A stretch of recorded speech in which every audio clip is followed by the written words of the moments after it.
are talking Star Wars, The Rise of Skywalker. This is going to be a spoiler-free review. I'm simply going to tell you my thoughts and maybe what worked and what didn't, and take it from there. So, controversially, I kind of like this movie. I appreciate this movie has objectively some serious issues, and maybe it isn't a good movie objectively speaking, but I actually enjoyed this movie quite a bit. Now, have you seen my channel? I review mainly B movies. I kind of like bad movies. So, you know, take my review with that in mind. But I will say, I much preferred this movie from the previous two installments from the Disney company. So I like this a lot better than The Last Jedi, which I really did not like. And I liked it better than The Force Awakens, which, to be honest with you, I'm fairly ambivalent on. I even like it better than the kind of the prequel movies, which I've never been a big fan of, and I'd maybe put it on par with Rogue One in regards to how much I liked it. I think Rogue One was technically a better film, and had a better kind of like narrative maybe. And this movie doesn't have that, but it does have lots of kind of. It's certainly you know, you'll never get bored of this movie, which I think sometimes Rogue One maybe was a little bit drawn out. Anyway. So, I'm going to talk about maybe what I think didn't work first of all, then I'm going to kind of talk a bit about what I thought I enjoyed. But objectively, I can understand why this is getting a little bit of a critical mauling, but it's just, to me, despite it having some very big flaws, I still think it's an enjoyable cinema experience. It's definitely, I think, a fun movie. It's never boring. However, there are some issues.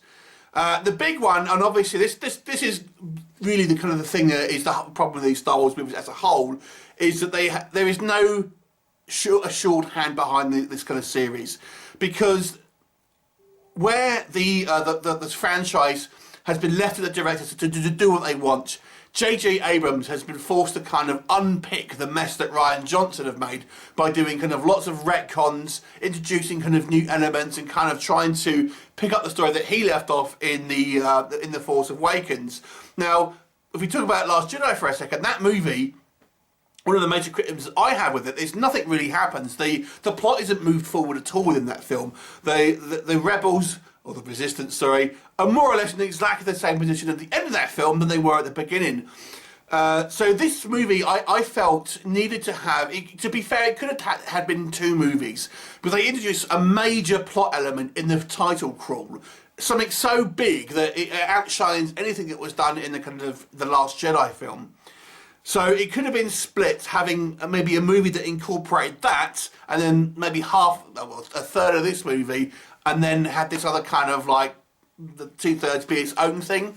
So I feel that would have made it a little bit more cohesive, because this movie isn't a particularly cohesive movie. You're thrown from one scene to the next. There's a hell of a lot of exposition. There's a hell of a lot of kind of like MacGuffins. The plot is very kind of a little bit of a mess. It's more or less kind of like find an object, you know, go and talk to this person. I've seen this compared to like video game kind of subplots and missions and things like that, and I agree, it very much is like that.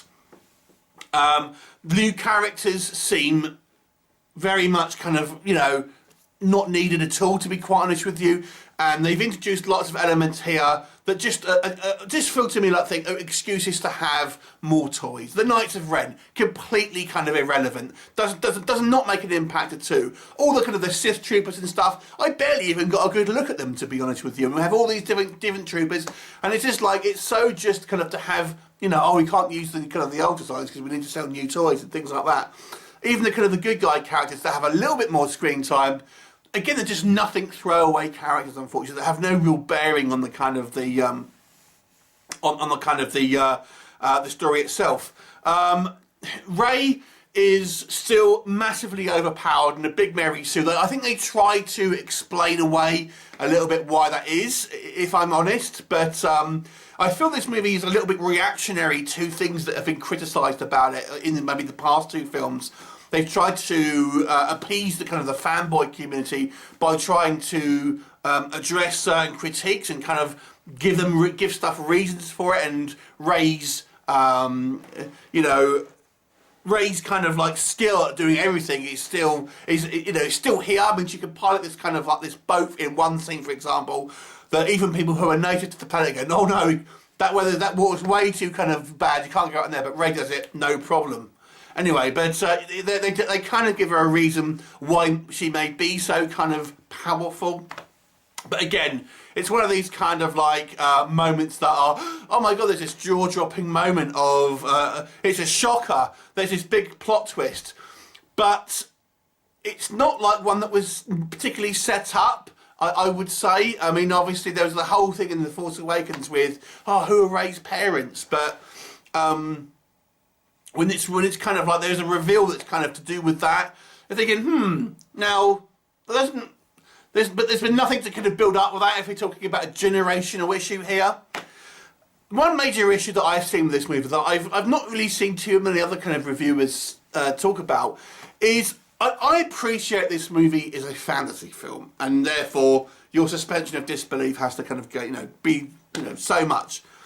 But to me, it goes too far, in my opinion. So there is a plan by the bad guys, I'm not going to tell you what it is, that seemingly has tens of thousands of manpower involved, loads and loads of resources that just seems to have come out of nowhere.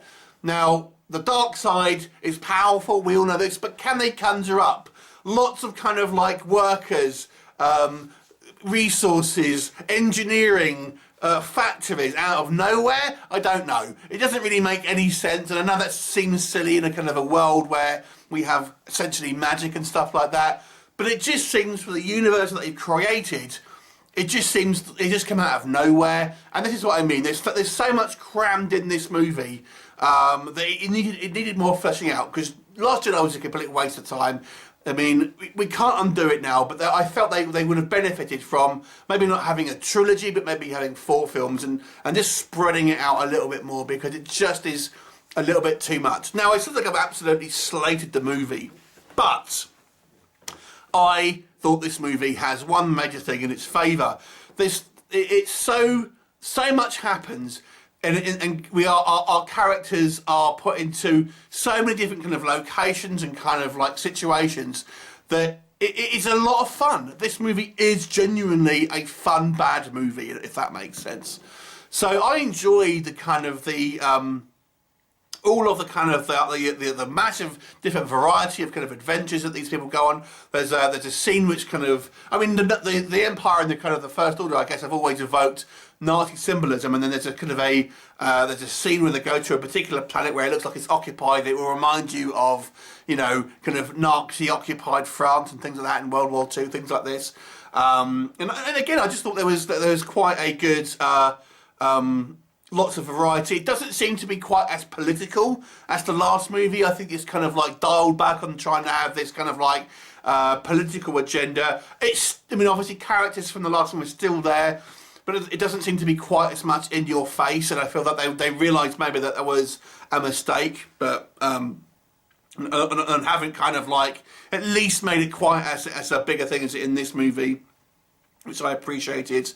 There's lots of kind of like lightsaber battles, lots of kind of face-offs between Kylo Ren and Rey.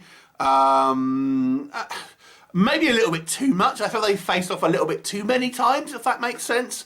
But then, nonetheless, I kind of quite enjoyed their scenes, and I felt like it paid tribute to Carrie Fisher quite respectively. Now, I have seen some critiques of this movie using footage from previous movies and inserting it in here with Carrie Fisher, because obviously she passed away. And I've seen that saying it wasn't very good. I didn't think it was too bad. I mean, some of the dialogue, they clearly had to write round it, but I didn't think it was too bad. I actually thought they did a fairly good job of, of being respectful to her and have her scene make somewhat kind of sense. I've never been a big fan of Daisy Ridley as the Rey character, but I've got to say I thought she's the best that she's been, in my opinion. I've never thought she was a strong actor. I've seen people praise her, but the last 2 movies I thought she was pretty bad, if I'm honest. But here, I actually thought she did a lot better job, and people kind of stepped up their game, if you ask me, to a certain extent. I think they needed to, because the pressure was on, and they couldn't rest on the kind of the Star Wars name laurels. And there's lots of, the special effects, as you probably expect, are fantastic.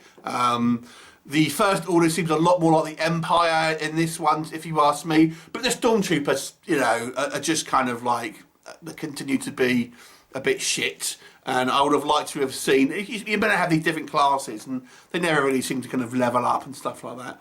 Anyway, overall, I actually quite enjoyed this movie. I probably will buy a Blu-ray of this. I didn't bother even buying the Last Jedi one, to be honest with you, because I'll never watch that movie again. But I will watch this one again. So I'll give this one a 6 out of 10. Have you seen it? What did you think of it? Leave me a comment and I'll look forward to seeing you next time. Bye for now.